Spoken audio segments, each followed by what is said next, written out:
সন্তোষ মিত্র স্কোয়ারে পুজো উদ্বোধনে কেন্দ্রীয় স্বরাষ্ট্রমন্ত্রী অমিত শাহ। সন্তোষ মিত্র স্কোয়ারে পুজো উদ্বোধনে কেন্দ্রীয় স্বরাষ্ট্রমন্ত্রী অমিত শাহ। পুজো উদ্বোধনে বঙ্গ সফরে কেন্দ্রীয় স্বরাষ্ট্রমন্ত্রী।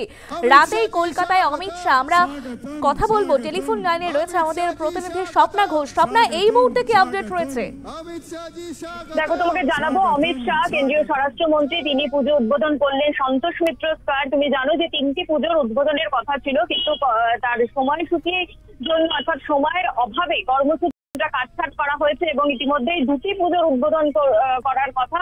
তার মধ্যে একটি পুজোর উদ্বোধন হয়ে গিয়েছে। সন্তোষ মিত্র স্কোয়ারে পুজো উদ্বোধন করছেন অমিত শাহ, কিন্তু এরপর তিনি যাবেন কালীঘাট মন্দিরে পুজো দেওয়ার কথা রয়েছে। তারপরেই কিন্তু তিনি যাবেন ইজেডসিসির পুজো উদ্বোধন করতে, এমনটাই কিন্তু বিজেপির তরফ থেকে জানানো হয়েছে। তার আগে তোমাকে জানিয়ে রাখি, গতকাল 10:30টায় বিমানবন্দরে তিনি নামেন এবং আজ সকালে 10:30টায় সন্তোষ মিত্র স্কোয়ারে যাওয়ার কথা ছিল, কিন্তু তার আগে বিজেপির তরফ থেকে একটা রণকৌশল বৈঠক করা হয় এবং অত্যন্ত গুরুত্বপূর্ণ এই বৈঠক, অর্থাৎ পুজোর পর থেকেই কিন্তু ভোট প্রচারে ঝাঁপাচ্ছে বিজেপি, এমনটা ইঙ্গিত পাওয়া গিয়েছে। এবং আজ স্বরাষ্ট্রমন্ত্রীর সঙ্গে স্বরাষ্ট্রমন্ত্রী তিনি বৈঠক করেন। বৈঠকে ছিলেন শুভেন্দু অধিকারী, সুকান্ত মজুমদার, শ্রমিক ভট্টাচার্য, জগন্নাথ চট্টোপাধ্যায়, একাধিক নেতা নেতৃত্ব বিজেপির প্রথম সারি, তাদের সঙ্গে বৈঠক করে। অর্থাৎ পুজোর পর থেকে কার্যত কোমর বেঁধে নামছে 2026-এর নির্বাচন ফাঁকের চোখ, একেবারে কোমর বেঁধে নামছে বিজেপি নেতৃত্ব এবং তারই রণকৌশল বৈঠক আজ হয়। এবং তুমি জানো, ইতিমধ্যে জুলাই মাসে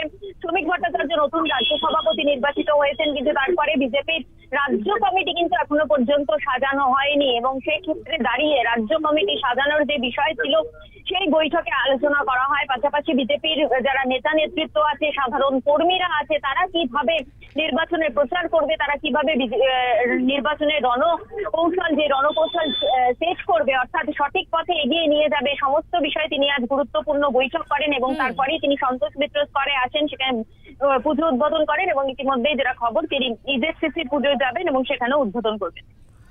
একেবারেই ধন্যবাদ স্বপ্না। রাজ্যে পুজো উদ্বোধনে এসে পরিবর্তনের ডাক দিলেন কেন্দ্রীয় স্বরাষ্ট্রমন্ত্রী। দেশের শিক্ষায় বিদ্যাসাগরের বড় অবদান, একথা বললেন কেন্দ্রীয় স্বরাষ্ট্রমন্ত্রী অমিত শাহ। আরও কি বলেছেন তিনি শোনাবো।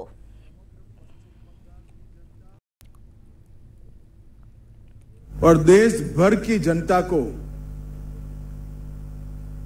दुर्गा पूजा की बहुत बहुत शुभकामनाएं और बधाई देना चाहता हूं।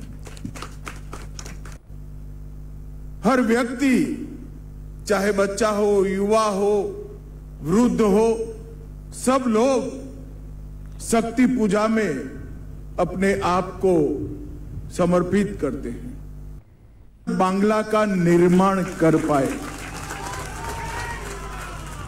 हमारा बंगाल फिर से सुरक्षित, समृद्ध, शांत, सुजलाम सुफलाम बने।